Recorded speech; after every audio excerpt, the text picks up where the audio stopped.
Hello everybody, and welcome back to Let's Play the Magical Quest, starring Mickey Mouse. I'm Mr. Devious, or just Deeb, and today we begin on level 3, Fire Grotto. Wah! So here we are at the end of the Dark Forest. There were no bandages or warp zones in the Dark Forest. In this Dark Forest. Get it? And it appears that we are going down, for this is not just a tree. Oh no. It is an elevator tree. Well, this was not expected at all, because it does not appear like we are surrounded by the wood of a tree, but rather by stone walls with spikes above us and recolor of the enemies that were thrown by the first mini-boss. Also, this is getting suddenly very spooky.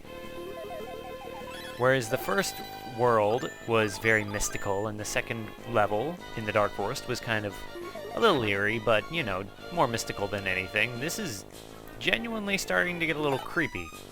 Ah, but how bad could it get, really? I mean, it's a Mickey game. It can't honestly be that insanely crazy. I'm just going to change to normal Mickey for a second here, just to...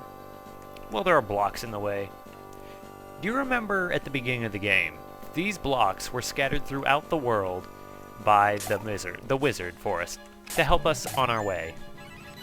And yet, up above, there are blocks right there that would have, if we were not able to pick them up or shoot them, they would have gotten our way and left us to be crushed to our death. They they serve no purpose except to get in our way. The wizard might be kind of an asshole. This is not cheery and mystical at all. Mickey goes to hell. And already we come to the mini-boss of this world. We're only at the beginning of Act 1, and here he is, a spiky dude. And I have bad aim. So as you can see, he jumps all the time. He also tries to slam these blocks with you on them up into the spikes. He also has a green nose that has no bearing on anything. If the lava hits you, it's only a bit of damage. If the block slams you up into the spikes, like that, it only does 1 damage. Whereas if you got crushed in the section, in the elevator section that brings you down here, it would have been instant kill. But none of that really matters, because he's dead now. Drowned in lava. Drowned in boiling lava. So as it turns out, magic won't do us a lot of good here. Well, it will, but there's something better. A fireman's suit. And so we get our second suit of the game. Fireman Mickey. He can shoot water. He also has a little meter for how much water he has. Water is, of course, very effective against fire enemies. He can shoot a steady stream, he can shoot just little bits, and the gray blocks he can push. So that's neat. He also has the silliest animation when he gets hit, but I think we'll see that when it comes to that. So, now that we can push these blocks around, we can jump up and use them as platforms. The power of this hose is actually very impressive, for we can push even the mightiest of blocks. I just mean, good God. After the very bright and cheerful treetops, and then the forest, and now look at this. Look at that background, that raging inferno. It's a little surprising, and I never really thought much of it when I was playing this game as a kid, but why would I? But now, it seems almost dissonant for a Mickey game. I know Mickey's had some pretty... whoa, walls of fire. I know that Mickey's never really eschewed going into some creepy, scary territory. I mean, I think there's probably been some cartoons where there's at least been implications of hell or equivalents to hell, and I know this probably isn't hell, but you know. Just the fact that this looks more like it would be more at home in a Castlevania game than... I need to stop falling in fire. This looks like it would belong more in a Castlevania game than in a Mickey Mouse game. And as we can see there, when Mickey gets hit in the fireman outfit, he kind of squishes and pulls up, and he has the most ridiculous animations when he gets hurt. And they take a while. I'm not sure why. So you have more fire than you have magic, and it lasts for a pretty long time, so if you're going to run out of anything, you're more likely to run out of magic than water. Except maybe for the boss of this section, but we'll see that when we get there. As we can see, these little holes set these platforms on fire and they hurt us. We're going to fall down here because we're insane, and we're going to find a 1-up. It's a cute little doll. 1-ups aren't particularly common in this game, but there isn't much a need for them. I mean, surprisingly, the hardest areas of the game might actually be the beginning when you only have 3 hearts. But now that I have 5 hearts, I can actually afford to take hits, and, well, I don't just run into everything, contrary to popular belief. That being my belief.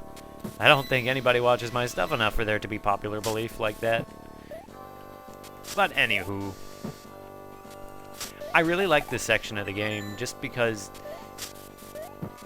well, I like the mechanic, the fireman mechanic, and just this whole concept of the game of changing outfits. And the fireman outfit was kind of unexpected to be considered. I mean, in my opinion. I mean, it works. It's a little silly, but it works. And I'm never getting past there, so I'm just gonna take the hit rather than stick around all day. And thus we move on to section 3-3. This level's going by pretty quickly. The levels in this game go by pretty quickly. They're all pretty short. They're shorter than I remember now that I actually record them and get the numbers on them. So my initial estimate of about, how long did I say? 2 hours? Maybe more, an hour and a half. But we'll see the total playtime when we get to the end.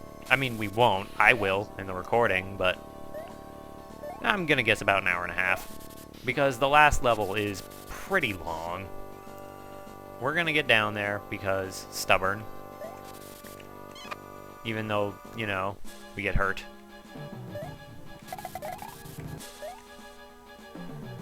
Some of the secrets in this game require sacrifice and pain. Like that. This was a bad idea.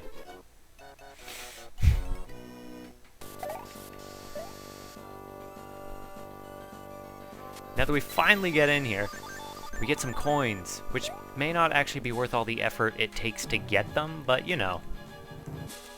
I like getting secrets. And I'm not going to make you put up through with all the tedium. Now this area has a really cool effect. If you look at the surface of the water, when the fire, I just realized how absurd the ceiling of fire is. That makes no sense. Whatever. When you notice when the fire, the descending wall of fire approaches the water, if you look at the surface, you can see the glow from it. And I never noticed that until my most recent playthrough of this game. So that's really cool. We're gonna kill this guy. But the reason we want to come underwater is because there's stuff down here. That's why we changed to magic. For you see, firemen cannot breathe underwater. Magicians can. We're just gonna stay magician for the moment, because these platforms do no good other than potentially burning us if we are not careful. And thankfully you can refill your other suits, magic or water, even if you're in a different mode, I guess you could say. Now here I could see the blocks being helpful, but I just can't get over how the blocks at the beginning of the level did nothing but obstruct our path. So, thanks, wizard. You're great. It's not really that hard to figure these things out. It shouldn't be. No matter how much I insist on making it look that way. There's a life down there, but I'm not gonna go for it. Or maybe it is something valuable. You know, I can't help. No, it doesn't look like there's anything. Or is there? Nope, there's nothing. Well, that was a waste of about 10, 15 seconds, maybe more. So if we just move this wall here, we can finally come up here. As you can see, there's a door, and we come back to the shop. There's a couple more items on sale. Unfortunately, it looks like the heart is only available in the second world of the game, unless it's only available at some other time. I don't know the stipulations. If we look over here, there's also an upgrade for the fire hose where we can get double the water. We're not going to buy that because it's unnecessary for the rest of the game. I mean, we're going to use both magic and water for the rest of the game, but I think that the magic is the more intelligent choice. What I'm doing here is I'm actually re-breaking these blocks to get their coins. Because if you grind for coins, if you have like 250, yeah, it's pretty dumb, but I'm at 290, so I don't think it's that crazy. Give me money, and now it's time to become poor. For now that we will get a better turban, and then go and show it off because we have to. And see that our magic is now blue and green and meringue. However, we aren't going to use this to our benefit just yet. We're going to switch back to water. Is it time for a leap of faith? I do believe so. Also a new enemy. The bat has... I was going to make a joke where I made up some stats for the bat, but no, it wasn't going to work. It was already going downhill. And now we are in 3-4. We are in the boss level, the boss stage of this level. And oh boy, this thing is creepy. We have to fight the wall. He's slowly going to set the platforms on fire, and obviously if a platform is on fire, you can't stand on it. But if you extinguish the fires, you get more water, which of course you need to extinguish the fire in his mouth. Now he will regenerate the fire as the fight goes on, so it's pretty... I wouldn't say it's hard, but it is you do have to keep the water on him pretty aggressively. And already we got him down to a tiny flame, but as you can see, he regenerates fairly quickly. But once he's down to this stage, he's pretty much nearly dead.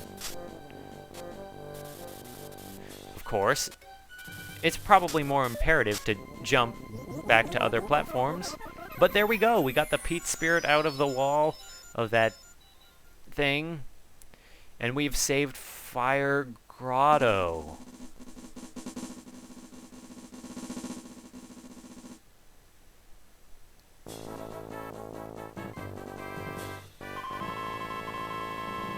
Good job, Mickey. I don't think anybody can live here, though. Okay. So that was Fire Grotto.